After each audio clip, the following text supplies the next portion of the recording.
Hello, welcome to the Talking Michigan Transportation Podcast. I'm Jeff Cranston.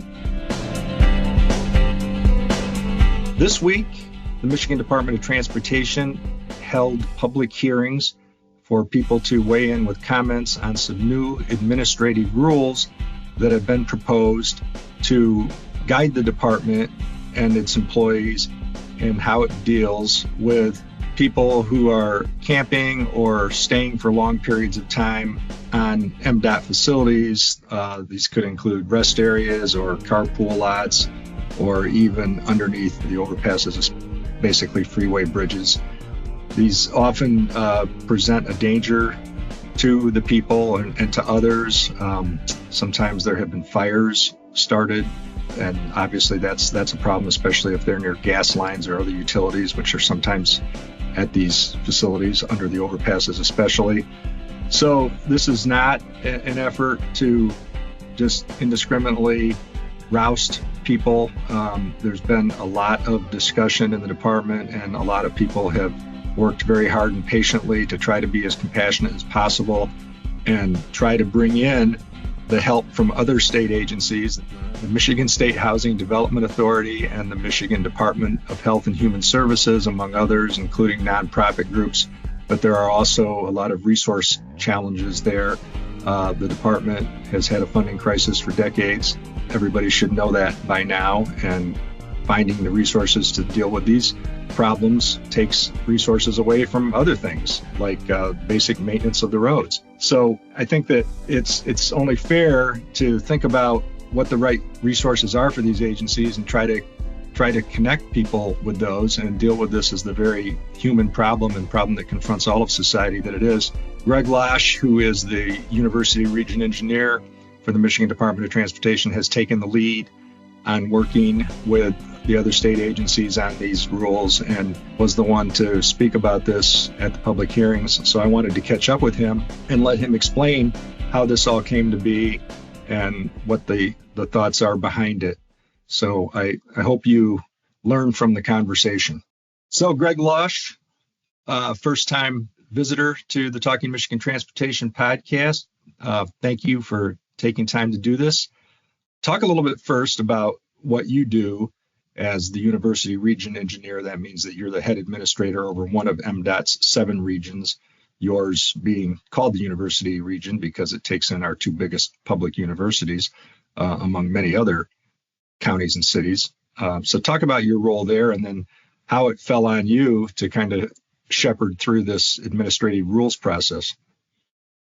Yeah, thanks, Jeff. And my role really is based on the fact that I have an amazing team in the University Region. So, while business is conducted every day, designing, planning, maintaining, constructing roads and bridges, my job is really to help my staff get through, some of the hurdles that they face every day, right? They know how to do the day-to-day work, but as we do our day-to-day work, we always run into obstacles and challenges and opportunities.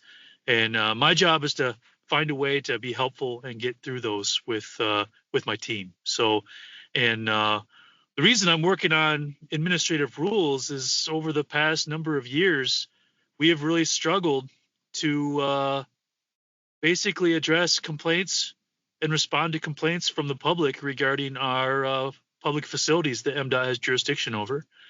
And as we continue to work through it, look into it, we've always had our internal rules, right, that we had as a department to the intended use and design of our facilities, but they were not statutorily tied to anything. So as time went on, it became clear that, our legal authority to ask for help in addressing behaviors that were becoming bigger issues wasn't something that we had the ability to do. So, moving through, talking to our AG's office, who have been extremely helpful, we determined that MDOT does have the legal authority to promulgate rules that are associated with the facilities we have jurisdiction for, but we have to go through an official rulemaking process through the office of Lara. So it's one of those long kind of bureaucratic processes, but it's meant to be that way to make sure that all of the steps are followed and that the right processes are being adhered to. So I've watched you and other people at MDOT over the years deal with people, either the unhoused or other people for any reason, I guess, for lack of a better term, camping or living in assets that are, we call them MDOT facilities. This could be anything from under an overpass, a freeway bridge, to rest areas or carpool lots. Our concern always, obviously, is the danger that they could be presenting to themselves or others. But this was, I think, misframed for many out of the gate, and this was not an attempt to just roust people indiscriminately, and nobody at MDOT has ever done that. I think lots of people have shown a lot of compassion, a lot of understanding. We know that Michigan, like many states, has a chronic housing problem, affordable housing problem. Things that were brought on years ago by deinstitutionalization, other forces. But we also don't have the resources, especially in the Department of Transportation. I mean, I've been talking about this for decades, that there's been a lack of investment in transportation. Some other states that have had to deal with this are better resourced. They have nonprofits that step up to help, and they have other agencies within the state that are better funded and can do these kinds of things. And we don't have that to rely on. So talk about how you're confronting those challenges.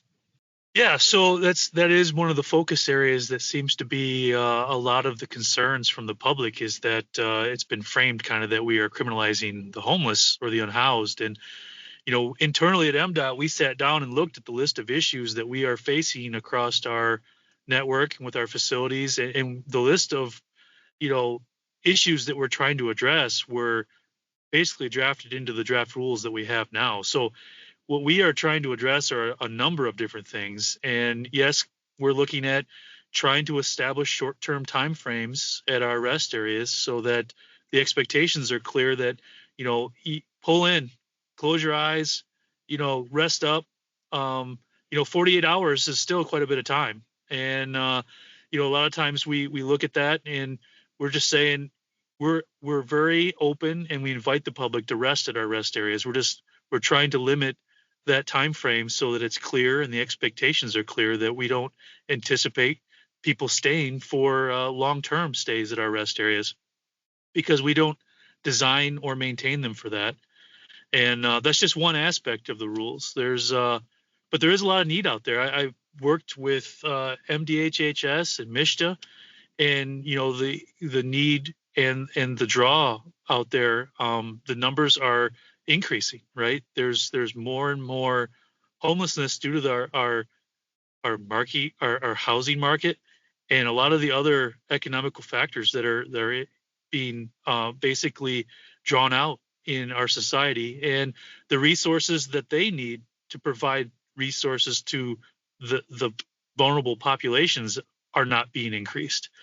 So there is an increase out there, and we are trying to address, our needs as a department to continue to provide the best quality we can with the limited resources we have. And it all comes from the same pot of money for transportation. So, if we don't have rules establishing base expectations of use at our rest areas and welcome centers and other facilities, then all the resources and time and staff it takes to address those issues comes out of the same pot of money as we spend to fill potholes and fix bridges. So we're looking for a couple different angles to provide a better service to our public, and also just establish some base rules that we currently don't have, so that when behavior does become a problem, we can ask for help. So I know, as part of this process, as you mentioned, it's an arduous process to establish these kinds of things involving several state agencies. And I should say out of the gate, you mentioned a couple of acronyms, the Department of Health and Human Services, MDHHS, and MSHDA, which is the Michigan State Housing Development Authority. And our colleagues at MSHDA have said several times over the years that camping in the median or under overpasses, or really in any of these public facilities, is not a solution to homelessness, and that they have a long-term plan, and they have resources and things that they do working with the shelters and other private agencies. All of those things are complicated for various reasons. But I think in the public hearings that are required as part of the process to implement these rules, you heard from a lot of people, a lot of advocates who really thought this was something new, that you had allowed this previously, and now you're saying that you're not going to allow it anymore. And that's not quite right. So can you explain that distinction? Yeah, absolutely. Yeah, we've never intended for long-term stays at our facilities. And a lot of the resources that are out there, they're funded, like you said, by either those two agencies or by third-party independent groups. But we at transportation are not the solution, but we can have a seat at the table to help those agencies know what's going on out there and provide information to them. So, while the intent here is to establish base rules so people know what to expect and that we have some legal authority to ask for help, when we start talking about this is a human issue. And, our guidance that will accompany these rules will be, maybe the police aren't the first call for every situation. And if you see somebody who is struggling or needs help or is in one of our facilities for more than what it's intended for, there will be information that is released with the rules internally here at MDOT that will get the right contacts, the right groups, the right resources to MDOT staff so that we can be helpful. Right now, we don't even have the legal authority to ask for help, right? So when we see somebody living in their car or camping under a bridge, or we have limited tools in our toolbox to either help or to look out for their safety. And these rules will give us another tool in the toolbox that will, give us a base starting point so that we can ask for help, and additional resources will be out there for staff to rely on. We'll be right back. Stay tuned.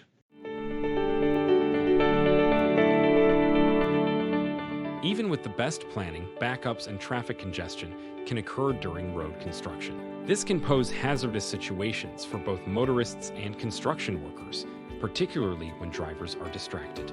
Motorists are more likely than workers to be killed or injured in work zone-related incidents. Additionally, the leading causes of all work zone-related crashes are distracted driving and speeding. So it's crucial to do your part in ensuring the safety of both drivers and focusing on your most important task, safe driving. Slow down and stay focused. So how much did it come up in the hearings and the discussions yesterday, Wednesday, October 22nd? How many details were shared about some of the more extreme things that have been witnessed in the rest areas and carpool lots in terms of long-term campers with generators and things like that? Yeah, so we did not really approach the public hearings from that standpoint. So a lot of the complaints, the pictures, the situations that I know all MDOT staff are aware of, were not really shared in the public hearing, mainly because a lot of those were reported to us, not necessarily as public comment, right? They're a complaint or an issue or a situation, or they contained, information that we did not necessarily want to just put out there so that wouldn't negatively characterize, the vulnerable populations that we are actually, there's concern here with. So, we listened mainly to what the public had to say about the rules that we have posted, and their concerns are mainly that we are, criminalizing or singling out vulnerable populations. And, our job was to try to clarify that and provide information that's not our goal here. Our goal is to provide rules for our rest areas, welcome centers, carpool lots, and other facilities that give us a starting point to ask for help. And, another issue that came up was, just one of the rules deals with the ability or the right to demonstrate or protest in our right of way. And our goal there is simply to say, hey, we would like you to get official permission in most situations, because when the public protests or demonstrates in places where traffic could be in contact with pedestrians, we want to make sure some steps have been taken to plan for that, and that traffic control or law enforcement have been contacted. So I think the public has a misconception that we're trying to infringe on freedom of speech, but that's not also one of our goals. Our goals are, hey, the people that are worried about this know how to do those things correctly, but there are some bad actors out there that try to block entrance ways or intimidate people at our rest areas. And we want to make sure that we have an ability to ask for help to deal with that behavior. But as far as, our populations unhoused and homeless, we heard a lot of concern that we're trying to criminalize that, and it's not our goal. Our goal is to provide expectations so everyone clearly knows what to expect. Yeah, so I think that you're right. One of the things that I think has been misunderstood or mischaracterized is the component that deals with the right to assembly, whether you want to seek signatures on petitions or campaign for candidates or causes, or like you said, just simply have a peaceful protest. In the past, without these rules, what has MDOT's practice been for that sort of thing? Usually we don't infringe on it, but we have, made sure that the proper channels have been followed to ensure people's safety, right? We don't necessarily ask what the topic's about, but we do definitely say, hey, have you planned ahead? And or we, a lot of times we'll be responding to the public complaint like, hey, I stopped at whatever rest area and someone asked me to sign a petition and I don't really want to be solicited for that. Why are you allowing this, MDOT? And that allows us to basically set some ground rules that, hey, if you're going to do this, there's going to be some ground rules. Not everybody wants to be approached. Not everybody wants to be solicited. And while we don't use the word soliciting in our administrative rules, our rules are kind of tending to address behaviors that could be labeled that. And, it just gives us a baseline again, a baseline expectation so that the public knows what to expect. And that we have a way to ask for help if people are getting outside those goalposts. Yeah, I think that you can enter any public or even private place off of a public street and encounter somebody on a sidewalk with petitions asking you to sign. I encounter it all the time. And if you choose not to, the people that are asking are always like, okay, fine. They don't pressure you and they don't like throw it in your face. So I think that's one of the other things that's been misunderstood about this, that if you seek permission to do that and set up at a place and you conduct yourself peacefully without being disturbing, nobody's saying that you shouldn't be allowed to do that, right? Absolutely. Yep. And again, these rules do not make MDOT an enforcing agency, right? So, these rules are just in place similar to the DNR's rules for the state parks that, a lot of my examples, I do a lot of camping. So I visit a lot of state parks and they all have the same sign as you pull in, like quiet time starts at this time and no alcoholic beverages. But, most of the campsites have alcoholic beverages and it's not enforced unless it becomes a problem. And that's a lot of what we're doing here is most people are not going to notice a change in how they use our rest areas or welcome centers. And most people that are of concern, are still going to be able to swing by and get some rest. And, for 48 hours, all we're saying is MDOT's not going to be hunting for people who are there for 49 hours. We're looking for people that have been out there for 3 weeks and we've received complaints that they are, running generators outside their vehicle or, not even bother to walk their trash over to the trash receptacles and they're leaving it in the parking lot or all over the place. So, we've got a lot of misconception out there that MDOT really is trying to crack down on people. And that's not our goal at all. Yeah, I think you've explained it very well and brought some clarity to it. Where do you see things going from here? So our next steps are to our public comment period started October 8th and runs till November 20th. So we have a website out there that has all this information on it. And we are continuing to collect public input. And after November 20th, we'll compile what comments we've had and categorize them and respond and address to the best of our ability. compared to the language in our draft rules as they exist right now for any, revisions for clarity or, anything that we can do to compare what the public's saying to what we're trying to accomplish. At the same time, we're not going to lose sight of the operational needs that these rules have for us. So, and then we have some final steps with the Joint Committee on Administrative Rules, which consists of 5 senators and 5 representatives. I can't remember the names on there, but it is pretty bipartisan. And they review what we're trying to accomplish and how we've addressed the comments from the public. And there's some steps that they go through, either to enact what we're trying to do, I guess, through approvals, or they can introduce legislation to either slow down or pause what we're doing. But at the end of the day, MDOT still, is looking at trying to get rules that'll work for our facilities and help us to improve our ability to provide safe and quality facilities to the public with the limited resources we have. So, our goal is not going to change. Just how we get there, is still yet to be determined based on the final steps of the process we're going through. Yeah, I think you should put a major point of emphasis on what you said, that these are draft rules. So the part of this process is taking input that might lead to some changes and some improvements. Right. Absolutely. Well, thanks, Greg. Thank you for taking time to explain this. Once again, I know how conscientious you've been about this whole process and how much time it's taken away from your other duties, which are legion. So I appreciate that you've been able to explain this and break it down for people and maybe deal with some of the misunderstandings. No, I appreciate it, Jeff. And at the end of the day, it is a human issue when we start talking about the concerns around unhoused and homelessness. And, every single one of those folks have been through some sort of trauma. And at the end of the day, they are people, and we need to be conscious of that as we go through this.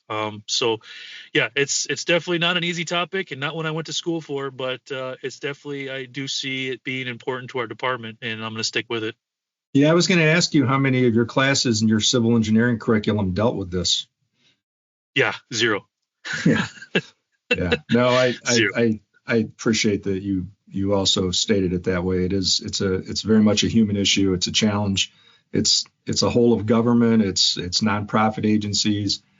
Many cities are dealing with this and trying to find their own creative solutions. And it's a cliche, but there really is no silver bullet. Every circumstance is different, and it takes patience and compassion and creativity. And I know that this is not something that MDOT's dealing with alone. The help from those other agencies is also much appreciated, and we'll have a lot more to talk about. But thank you again. Yep. Thank you, Jeff. I'd like to thank you once more for tuning in to Talking Michigan Transportation. You can find show notes and more on Apple Podcasts or Buzzsprout. I also want to acknowledge the talented people who help make this a reality each week, starting with Randy Debler, who skillfully edits the audio, Jesse Ball, who proofs the content, Courtney Bates, who posts the podcast to various platforms, and Jackie Salinas, who transcribes the audio to make it accessible to all.